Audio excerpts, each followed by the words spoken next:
Ngayon, Sandro, pag-usapan ng usaping talento pa rin. Ito ay makikilala natin isang photographer at siya po ay nakasama bilang top 10 2011 International Ambilympics. So para po pag-usapan ng tungkol dyan, makasama natin this morning, patungkol po sa Art in Silence, let us welcome Rafael Torralba. Good morning. Good morning po, sir.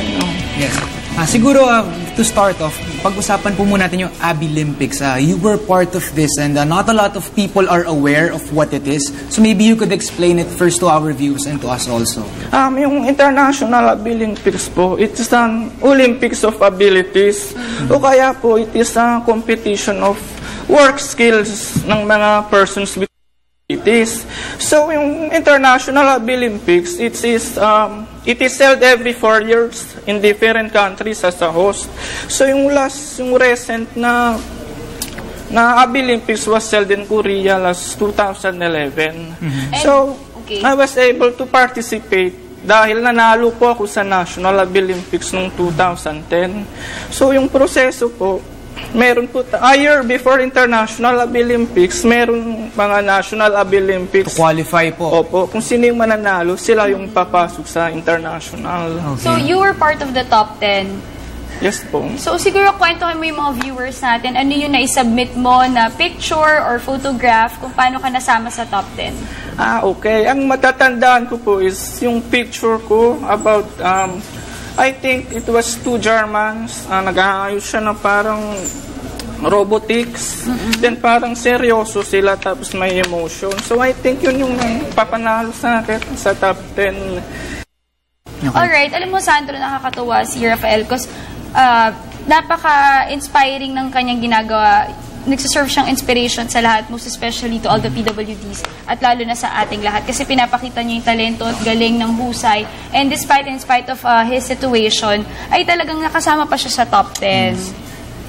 And I'd like to ask lang, so what led you into photography? Kumbaga, was it something that you've liked doing ever since you were young or something that you acquired along the way? Okay, I started as a journalist before 2007. Then after 1 year, I was appointed to the photojournalist. Then para sa akin, bilang photojournalist, it's all about write the news. Picture ka lang, shoot ka lang, tapos na write the news. Then one day, I covered the photography with the difference of John Chua. He is one of the well-known photographers and an advocate photographer. So during my coverage, habang kumukuha ako ng mga pictures ng mga batang may kapansanan, para kasing may emotion siya. So doon lang pumasok sa isip ko, what photography can do beyond taking pictures. That is to touch the life of the persons with disability. So doon ako na-in-love sa photography. Yes, actually, Rafael, I'd like to ask nga, kumbaga, sinasabi nila na photography isn't just really about taking pictures, it's about telling a story. So what do you usually see when you take pictures, kumbaga, for you to be able to tell the story of the subjects you take photographs of? Ang para po kasi sa akin, pag sa photography, yung picture lang po, already tells 1,000 story. Yes. Emotion mo pa lang, parang may story ka na. Yung mga expressions mo, yung yun lang para sa akin yung talaga, emotion. Tapos, para siyang, pag may emotion, merong personal achievements, di ba? Pero may emotion na down, pinapakita yung mga sitwasyon. So alright, let's talk about Art in Silence exhibit. So, siguro bahaginan mo kami, what is this all about? Well, Art of Silence is photo exhibit siya. It is a showcase of work skills ng mga persons with disabilities. Then we have a photo and painting exhibit. And at the same time, meron po kaming demo. Aside from exhibit, meron kaming demo of the persons with disabilities showing their work skills like floral arrangement. Then meron kaming foot painter, magda-demo. Tapos, yung mission... Mahirap yun yung foot painter, mahirap. Opo. Then, yung mission naman po nung exhibit namin is yung exhibit will be the venue to create awareness sa mga tao para sa amin at ipakita namin na meron kaming ability na pwede namin makontribute sa nation So building. this is more of to showcase your talents, lalo na pinapakita din dito, Sandro, yung kayang gawin ng mga tulad natin, kaya rin gawin ng mga PWDs. At ang nakakatuwa dito, since photographer si Rafael, ang dream niya after pagkasali dito sa Abilimpic, gusto mo maging wedding photographer, di ba? So siguro kwentuhan mo kami, paano mo, ano ba yung mga plans mo after this exhibit? After ng exhibit, we will have a workshop naman. Workshop for the persons with disabilities kasi we want to share the blessings to them. Kasi kami pong mga international Abilimpians, para po kaming mga role model sa kanila. So it's time for us to share. Sila naman yung titrain namin. Hindi lang na ma-develop yung talents nila, kundi ma-train sila para sa work opportunities. Yes. Rafael, siguro I'm sure a lot of our viewers are curious about your experience having a disability. So how did this happen? Is it something that you were born with? And then how did you overcome this challenge, kumbaga, sa iyong life? Sa disability ko, marami po naranasan simula pa nung bata pa ako. And number one is discrimination.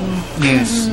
Nag-aral po ako sa isang regular school. Doon ko na talaga nararamdaman yung discrimination towards me. Pero para sa akin, in-ignore ko na lang sila. Para sa akin, nagtiwala ako sa sarili ko na maabot kong pangarap ko kahit mayroon akong disability. So I just ignore all the discrimination towards me. Rafael, who's your inspiration? My inspirations, syempre po yung number one ko pong inspiration si Lord. Kasi parang nararamdaman ko ano yung purpose na sa akin. And then also my inspiration yung wife ko po. Kasi simula nung nag-i-struggle pa lang ako before, pinupush niya ako na huwag akong susuko. Then I have my family to support sa akin. Okay, so do you think ano pa ba yung mga iba pang kailangan tutukan o matugunan sa mga PWDs? Una po kasi is accessibility. Mas pag sinabi po natin accessibility, tulad po ng mga buildings natin, mga accessible buildings, then para sa mga wheelchair siya, di ba kami mga deaf? Yung mga deaf, mga sign language interpreters, mga captioning, then we have a problem with the work opportunities. Okay. Most companies, ang inuunang tinitingnan ng disability namin. Kahit po meron kaming degree, meron kaming mga certificate of eligibility, inuuna pa rin nila disability namin. Yes.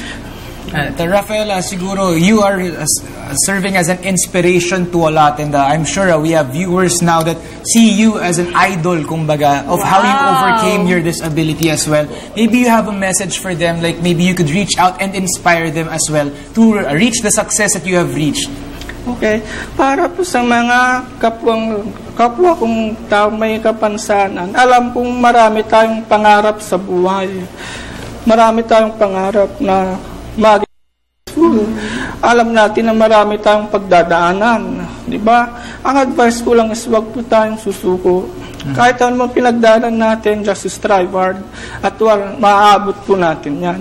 At para naman po sa mga tao, sana po magkaroon po kayo ng awareness para sa amin. Kasi po, tao din po kami. Meron din po kaming karapatan. Lahat po tayo pantay-pantay. So what we all need is not pity, but an understanding towards us as a person. Yes, very well said. At sana mag-silbing inspirasyon ka sa lahat, hindi lamang sa mga PWDs, kundi sa aming lahat. Kaya mabuhay ka, Rafael. Okay, so, maraming salamat. Thank you so much for joining us this morning. That was Rafael Torralba, photographer, Top 10 2011 International Abilimpics. Thank you for your time this morning, Rafael. Thank you.